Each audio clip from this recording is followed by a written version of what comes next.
हर रिश्ता सम्मान चाहता है। आज की कहानी में आप सुनेंगे कि हर रिश्ते में अगर सम्मान है तभी वो लंबे समय तक चल सकता है।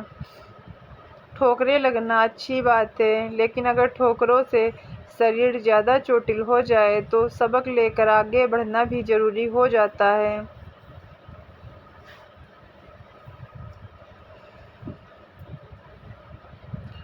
मालिनी जब भी कभी अपने माता पिता के घर जाती थी तो उसका सामान पहले से 2 गुना होकर आता था, लेकिन उसने कभी भी अपने ससुराल में ये जताया नहीं, क्योंकि मायका भी उसका, माँ बाप भी उसके और सामान भी उसका, तो जताना कैसा। मालिनी का एक भाई था जिसकी शादी बहुत पहले ही हो चुकी थी और वो अब दूसरे शहर में अपनी पत्नी के साथ रहता था, क्योंकि नौकरी ने आजकल सबको बंजारा बना दिया है। जब वो माता पिता के साथ ही रहता था तो मालिनी जब भी फ़ोन करती थी तो सबसे बात हो जाती थी। देवेश मालिनी का भाई, रीटा भाभी, तोलू मोलू उनके बच्चे जब से दूसरे शहर में गए हैं तब से बातों का सिलसिला कुछ कम हो चला है। देवेश जब भी फैक्ट्री जाता था अक्सर फ्री होने पर मालिनी को कॉल कर लेता था, लेकिन रीटा हमेशा व्यस्तता का बहाना करके छूट जाती थी। मालिनी जब भी घर कॉल करती तो सबसे बात किया करती थी, चाहे फिर वो तोलू मोलू हो या भाभी। पर धीरे धीरे उसे ये एहसास होने लगा कि कहीं उसका बार बार कॉल करना उसकी भाभी को पसंद ना आता हो, तो उसने स्वतः ये कॉल का सिलसिला कुछ कम कर दिया।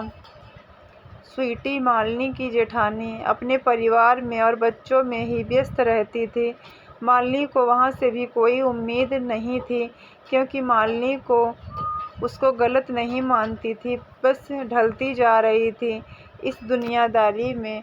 पर ऐसे में वो बहुत मिस करती एक हम उम्र बहन को, जिसको शायद कॉल करना उसे कभी बुरा ना लगता, पर हर किसी को नहीं मिलता यहाँ प्यार जिंदगी में। और धीरे धीरे मालिनी ने खुद को व्यस्त कर लिया इस भागती दौड़ती जिंदगी में। एक दिन मालिनी ने अपने घर किटी पार्टी रखी थी और उसके लिए उसने सत्संग का आयोजन किया था, तो उसने स्वीटी को अपने घर बुलाया हुआ था। स्वीटी का पति उसे मालिनी के घर छोड़कर ऑफिस के काम के लिए चला गया और बोल के गया कि मैं थोड़ी देर तक आ जाऊंगा।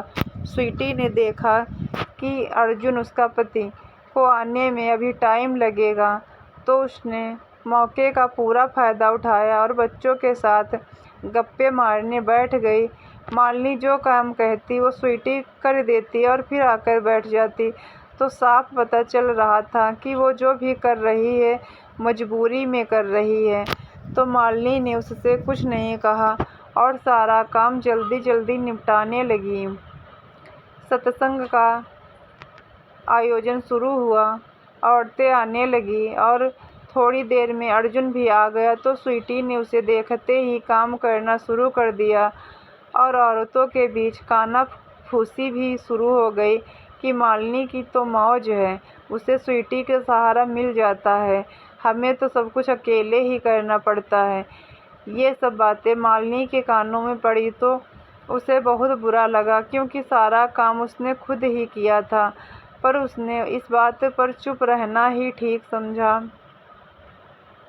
कुछ दिनों बाद मालिनी की भाभी का जन्मदिन था, तो मालिनी ने उसे बहुत अच्छे से मुबारकबाद दी और उसके दूसरे शहर में होने के बावजूद उसके लिए अच्छा सा तोहफा लेकर गई।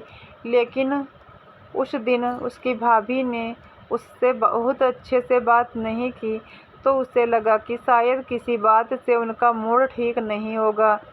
लेकिन कई बार उसने ये देखा कि जब उसका भाई सामने होता था तो भाभी अच्छे से बात करती थी, लेकिन जब वो सामने नहीं होता तो उसे मूड खराब होने का नाटक देखना पड़ता था। मालिनी एक दिन बहुत उदास बैठी थी, तभी उसकी सहेली आ गई। मालिनी ने उसका स्वागत किया, उसके लिए चाय बनाकर सब कुछ नॉर्मल दिखाने लगी, तो उसकी सहेली ने पूछा कि कुछ बात है जो तुम्हें परेशान कर रही है। तब मालिनी ने उसे सारी बात बताई।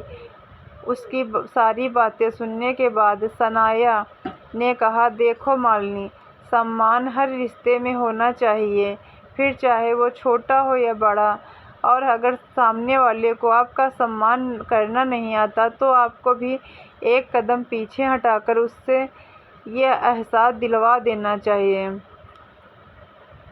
अब मालिनी को समझ आ गया था कि उसे क्या करना है। अगले दिन स्वीटी के बेटे का बर्थडे था तो मालिनी वहाँ गई और ये बोलकर बैठ गई कि उसकी तबीयत ठीक नहीं है और चक्कर आ रहे हैं, बस भैया के जिद पर आई हूँ। स्वीटी ने जो काम मालिनी के हिस्से के लिए छोड़े हुए थे वो उसे खुद करने पड़े। ऐसे में उसका चेहरा उतर गया और जैसे ही उसके सास ससुर सामने आए तो मालिनी बोली, मुझे अब थोड़ा अच्छा लग रहा है, मुझे बताओ ना क्या काम है। ऐसे में उसकी सास ने कहा, हमारी मालिनी बिना तबीयत की परवाह किए हमेशा दूसरों के बारे में सोचती है। तो स्वीटी के कानों में भी ये बात पड़ी तो उसे बुरा लगा, लेकिन मालिनी को सनाया की बातों का असर होते दिख रहा था। कुछ दिनों बाद मालिनी के पास उसकी भाभी का फ़ोन आया कि मुझे किसी मीटिंग के लिए जाना है, तो आप अगर घर पर हो तो वहाँ से होते हुए निकल जाऊँगी, तो इसी बहाने मिलना भी हो जाएगा और मीटिंग से पहले का टाइम भी कट जाएगा। तो मालिनी ने तुरंत कहा कि भाभी, मेरी तो कल क्लास है, मुझे उसके लिए अपनी जेठानी के घर जाना है, तो मैं तो नहीं मिल पाऊँगी, सॉरी। मालिनी की बात सुनकर रीटा को बहुत बुरा लगा तो उसने ठीक है कहकर फ़ोन रख दिया। पर मालिनी के पति को समझ नहीं आया कि उसने ऐसा क्यों किया।